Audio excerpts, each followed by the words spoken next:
नमस्कार दोस्तों, आप सभी का स्वागत है डीआर गुरुकुल में। आज के इस वीडियो लेक्चर में हम लोग ग्रासलैंड्स के बारे में पढ़ेंगे।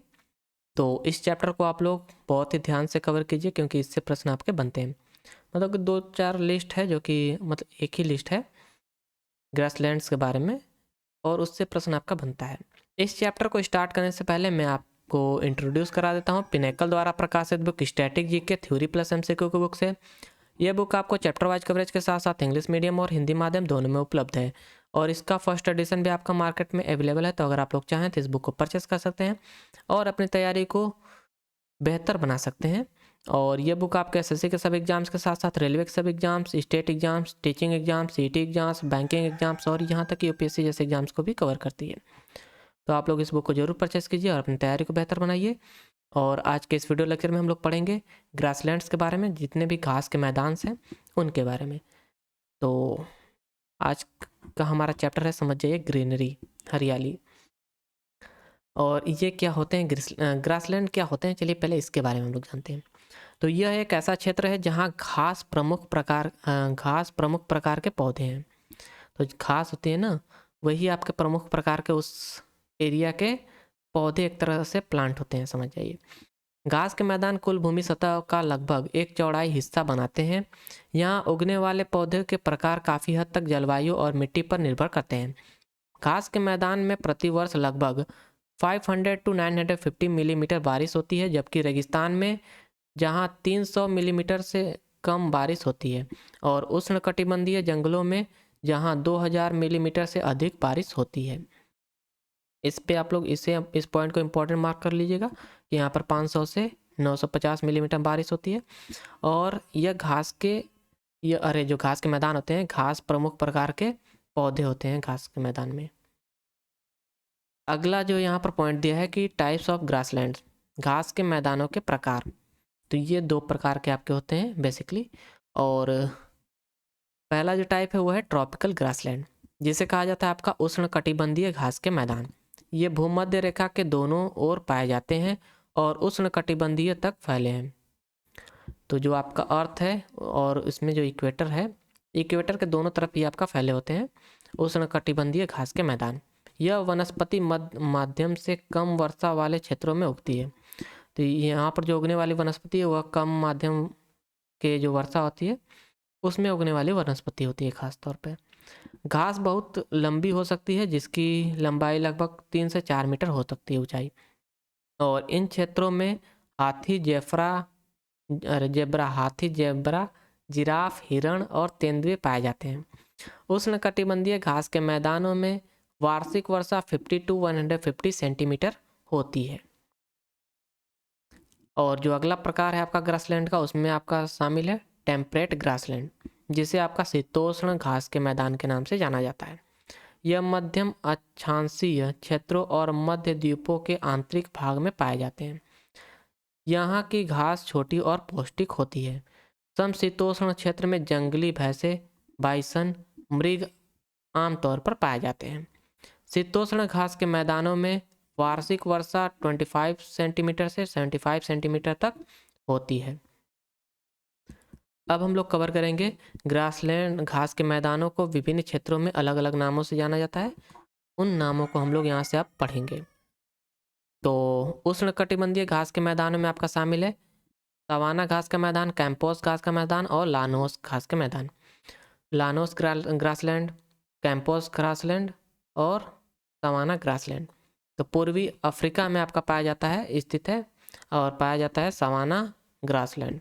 ब्राज़ील में आपका पाया जाता है कैंपोस ग्रासलैंड और वेनेजुएला में आपका उगता है लानोस ग्रासलैंड। अरे नहीं भाई, उगता नहीं है, मतलब देखिए थोड़ा कंफ्यूज हो गया हूँ।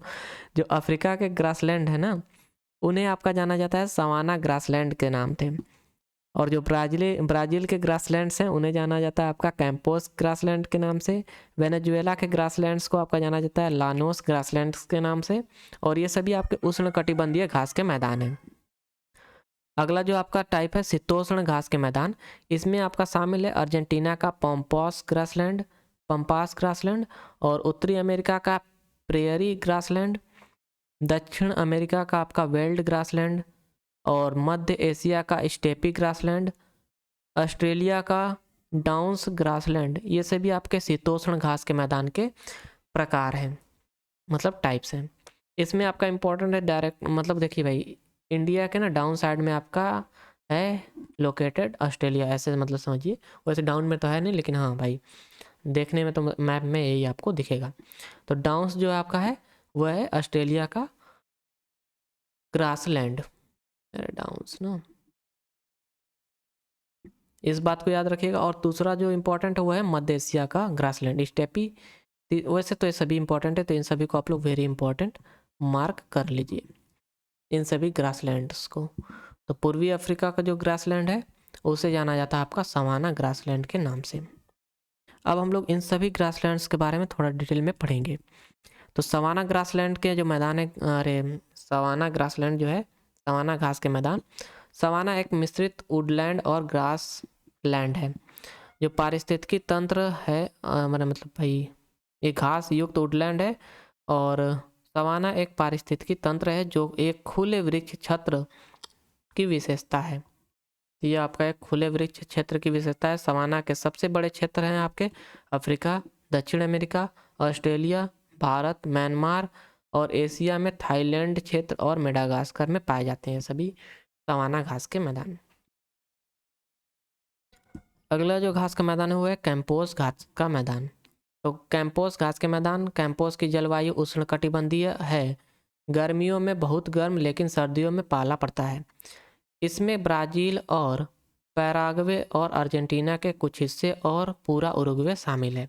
तो कैंपोस घास के मैदान में आपका ब्राज़ील, पैराग्वे और अर्जेंटीना के साथ साथ उरुग्वे का पूरा हिस्सा जो है वह शामिल है। तो इन सभी जगहों पर आपके कैंपोस घास के मैदान पाए जाते हैं। और इन सभी जो मतलब जगहों पर घास के मैदान जो पाए जाते हैं वे आपके कैंपोस के प्रकार हैं, समझ जाइए एक प्रकार के। अगला जो प्रकार है यहाँ से घास के मैदान में वो है लानोस घास के मैदान। तो लानोस घास का मैदान यह एक विशाल उष्णकटिबंधीय घास का मैदान है जो उत्तरी पश्चिमी दक्षिण अमेरिका में कोलंबिया और वेनेजुएला को कवर करता है। तो ये एक उष्णकटिबंधीय घास का मैदान है लानोस, और यह आपका उत्तर पश्चिमी दक्षिण अमेरिका में कोलंबिया और वेनेजुएला को कवर करता है।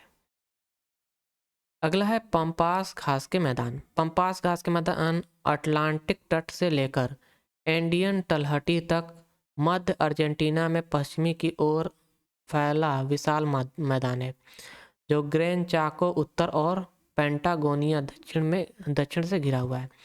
तो यह जो आपका पंपास ग्रासलैंड है यह ग्रैन चाको उत्तर और पेंटागोनिया दक्षिण से घिरा हुआ है, और यह आपका अटलांटिक तट से लेकर एंडियन तलहटी तक मध्य अर्जेंटीना में पश्चिम की ओर फैला एक विशाल ग्रासलैंड है। अगला ग्रासलैंड है प्रेयरी घास का मैदान, प्रेयरी ग्रासलैंड। तो प्रेयरी समतल हल्की ढलान वाली या पहाड़ी भूमि का क्षेत्र है, और घास के मैदान वृक्ष रहित हैं, लेकिन निचले मैदानों के पास आपके घास देखने को मिलेंगे, अरे मतलब वृक्ष देखने को मिलेंगे। जो आपके प्रेयरी घास का मैदान है ना, ये देखिए आपको समतल ग्रासलैंड है एक प्रकार का, और निचले हिस्से में आपको पेड़ देखने को यहाँ पर मिल सकते हैं थोड़ा बहुत। 2 मीटर तक ऊंची लंबी घास होती है यह, और परिदृश्य पर हावी होती है। यह वास्तव में घास का समुद्र होता है, तो इससे आपका वास्तव में घास का समुद्र कहा जाता है, जो कि है आपका प्रेयरी घास का मैदान, प्रेयरी ग्रासलैंड। तो इसे आपका सी ऑफ ग्रास कहा जाता है। अगला ग्रासलैंड है वेल्ड घास का मैदान। वेल्ड घास के मैदान, वेल्ड 600 मीटर से लेकर 1100, ये आपका 600 से लेकर 1100 मीटर तक की विभिन्न ऊंचाइयों वाले लुढ़कते पठार हैं। यह पूर्व में डेक्कन्सबर्ग पर्वत से घिरा है। तो यह आपका डेक्कन्सबर्ग पर्वत से घिरा है पूर्व से, और इसके पश्चिम में कालाहारी रेगिस्तान स्थित है। तो कालाहारी रेगिस्तान जो आपका यह स्थित है वेस्ट साइड में वेल्ड घास के मैदान के बगल में, अरे वेस्ट ग्रासलैंड जो है इसके वेस्ट साइड में स्थित है आपका, वेस्ट नहीं वेल्ड ग्रासलैंड जो है इसके वेस्ट में आपका स्थित है कालाहारी रेगिस्तान। उत्तर पूर्वी भाग में हाई वेल्ड स्थित है। तो उत्तर पूर्वी जो लोकेशन है यहाँ पर आपका हाई वेल्ड ग्रासलैंड स्थित है। अगला ग्रासलैंड है स्टेपी घास के मैदान, स्टेपी ग्रासलैंड। स्टेपी एक सूखा घास वाला मैदान है। यह अर्ध शुष्क है, यानी इसमें हर साल 25 सेंटीमीटर से 50 सेंटीमीटर बारिश होती है। यह पश्चिम में हंगरी से लेकर यूक्रेन और मध्य एशिया से होते हुए पूर्व में मंचूरियन चीन तक फैला हुआ है। तो यह है आपका स्टेपी ग्रासलैंड, जो कि फैला हुआ है पश्चिम में हंगरी से लेकर यूक्रेन और मध्य एशिया से होते हुए पूर्व में मंचूरियन चीन तक। अगला ग्रासलैंड है डाउन्स ग्रासलैंड। यहाँ पर स्टेपी दिया है, इसे कट कीजिए। डाउन्स ग्रासलैंड ये इस क्षेत्र में अधिकतर आर्द्र उष्णकटिबंधीय जलवायु का अनुभव होता है। तो this area experiences a mostly humid सब ट्रॉपिकल क्लाइमेट, जो कि आपका डाउन्स ग्रासलैंड। अगला ग्रासलैंड है यहाँ पर पुस्ताज ग्रासलैंड, पुस्ताज घास के मैदान। पुस्ताज पन्नोनियन स्टेपी का एक एक्सक्लेव है और मुख्य रूप से हंगरी के पूर्वी भाग में टिस्जा नदी के आसपास, साथ ही देश के पश्चिमी भाग और ऑस्ट्रिया के बर्गेनलैंड में स्थित है आपका यह पुस्ताज घास का मैदान।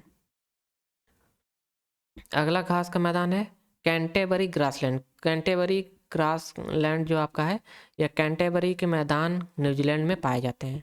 इससे आप लोग थोड़ा इंपॉर्टेंट मार्क कर लीजिएगा। कैंटेबरी घास का मैदान जो है न्यूजीलैंड में पाए जाते हैं। और यहाँ से आपका जो थ्योरी पोर्शन है वो होता है समाप्त। अब हम लोग करेंगे प्रैक्टिस क्वेश्चंस को। प्रैक्टिस क्वेश्चंस में आपका पहला प्रश्न यहाँ पर दिया है, थोड़ा सा इसे मैं जूम आउट कर लेता हूँ।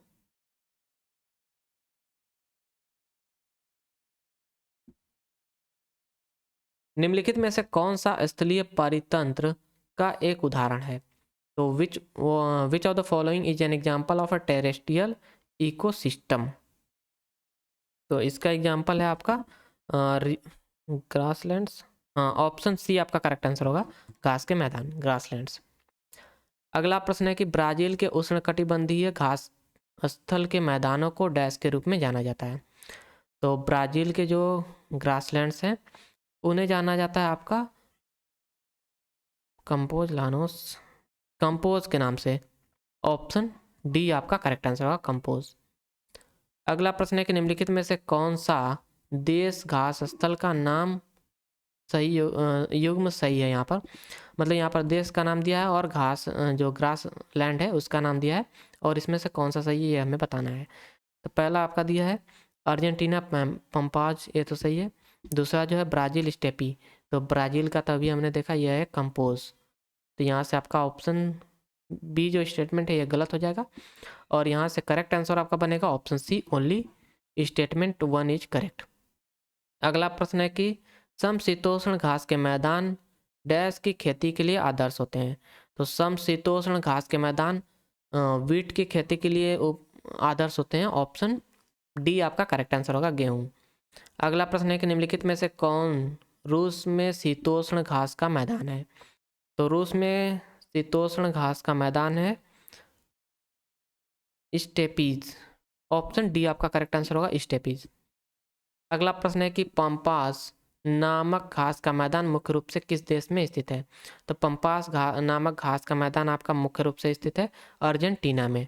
ऑप्शन सी आपका करेक्ट आंसर होगा। अगला प्रश्न है कि निम्नलिखित विकल्पों में से कौन सा विकल्प वेनेजुएला में समशीतोष्ण घास के मैदान का प्रतिनिधित्व करता है? तो यह है लानोस।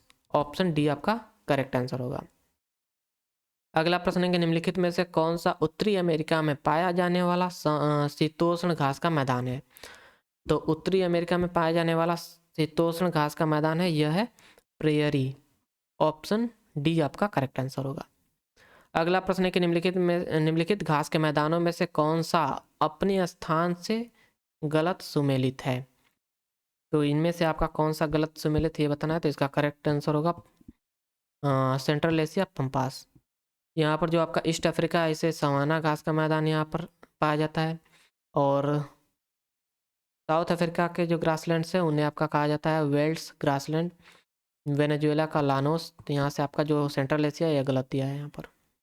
अगला प्रश्न है कि where are temperate grasslands mainly found? तो temperate grasslands are mainly found in mild latitude zone and the interior of continent. मध्य अक्षांश क्षेत्रों और महाद्वीपों के आंतरिक भाग में आपके टेम्परेट ग्रासलैंड्स पाए जाते हैं। और यहाँ से जो आपका ग्रासलैंड चैप्टर है वो होता है समाप्त। आशा करता हूँ आपको ये चैप्टर पसंद आया होगा, ये वीडियो लेक्चर अच्छा लगा होगा, तो प्लीज़ लाइक कर दीजिए और चैनल को सब्सक्राइब कर दीजिए। Thank you for watching, have a nice day.